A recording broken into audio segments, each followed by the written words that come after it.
Good morning, everybody, and welcome to our Monday Rewind. Today is October the 23rd. I mean, where has October gone? It's just gone whoops, gone right by so fast. It'll be Christmas before we know it. So this week, going back, we had the CJ Cup at Nine Bridges in South Korea. And again, the PGA is moving the tour around the rest of the world, getting the exposure that it badly needs. And boy, it turned out to be a great tournament. Nine Bridges is one of the top courses in South Korea. And for those of you who watched, boy, that's a beautiful, beautiful golf course. Justin Thomas continued his winning ways, but not easily. He ended up in a playoff with Mark Leishman.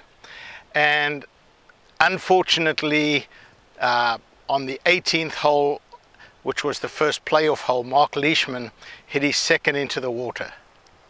And so, it being a par 5, Justin Thomas hit his second just to the front edge of the green, and he pretty much was able to 3-putt and still win the tournament.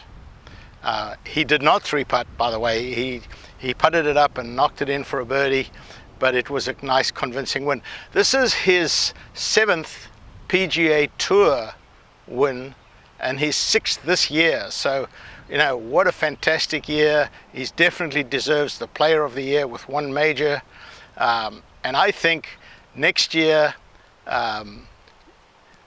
is going to be the top 3 players in the world now are all Americans. We've got Dustin Johnson still ranked number 1. We've got Jordan Spieth at number 2, and now we have Justin Thomas moving into the 3rd spot.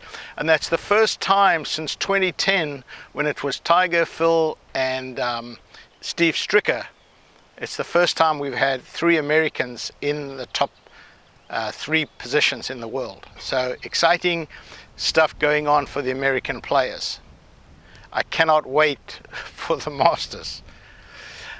The European Tour was at the Andalusia Valderrama Masters at the Real Club, again the top golf course in Spain.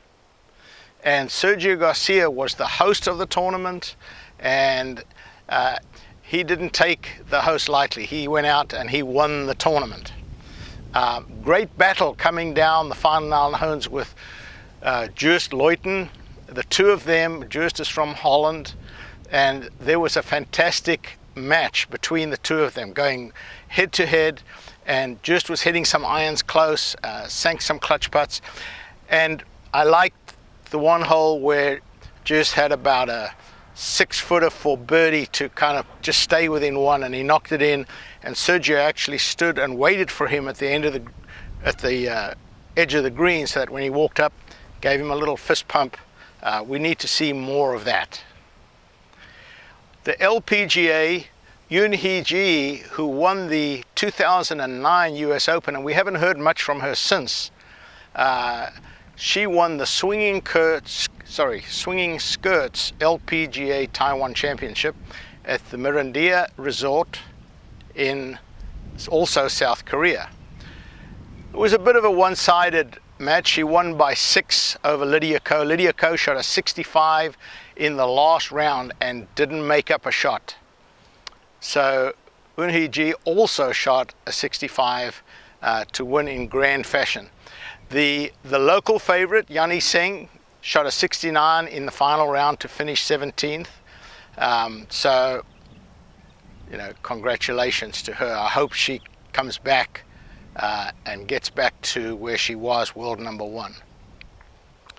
The most exciting event, I think, of the weekend was the PGA Seniors Championship, and that was at the Country Club of Virginia. Now, I know that golf course well. I have Hoppy Ancaro, a student of mine, is a member there. I've been invited to go up and play that course a couple of times, and really enjoy playing the golf course. And so it was fun to watch, you know, knowing the holes. Hoppy also has a home on the golf course. It's one of the few homes on the golf course, and it's right next to the 8th green, which is a par 3. So it was fun to see the home that we stayed in and enjoy this tournament. So Bernard Langer comes to the 18th hole, 1 stroke behind. The 18th hole is a par 5. He needs a birdie to force a playoff with Scott Verplank, who had gone out and played great golf. Bogey-free 65, was in contention, and Bernard came to the last hole and he hit a nice little cut 3-wood into the green, which was the only shot that he could try and hit to try and stop the ball on the green. It pitched right at the very front of the green, perfect shot, rolled to about 15 feet. And of course everybody knew this was only going to find the bottom of the cup. So he ended up making an eagle on the last hole to win by 1. So he takes a commanding lead in the Charles Schwab Cup, and looks like he might win it for the 4th year in a row. This week is Junior Week, and so we are going to do our Troubleshot Tuesday, our Rules of Golf on Wednesday, all of these shots, the Technical Thursday, the Fitness Friday, very important for juniors, and then the Short Game Saturday. So we're going to focus the whole week specifically on junior golf. So parents that have kids, get them to watch my blog. It's going to be fun. One brief mention on Saturday in our past Saturday Short Game Saturday tip, I spoke about chipping from the edge of the green with a hybrid. So if you watch Sergio in the final round, in the 3rd round, he needed to get it up and down from the side of the green on the 18th, and he was quite a long way off the green and in fairly thick rough, and he took his hybrid and played a little bump and run, landed it just on the fringe and rolled out to about 3 feet, got it up and down. And then in the final round, he had one where the ball was up against the fringe, did the same thing, took a hybrid and just played it almost like a little chop shot. He didn't even follow through. He just played a little bump shot like that, just enough to carry it, and of course it went right in the middle of the hole. If that doesn't go in, there's a playoff. So that little hybrid shot, a lot of players take advantage of that. So stay tuned for the rest of the week on our focus on juniors.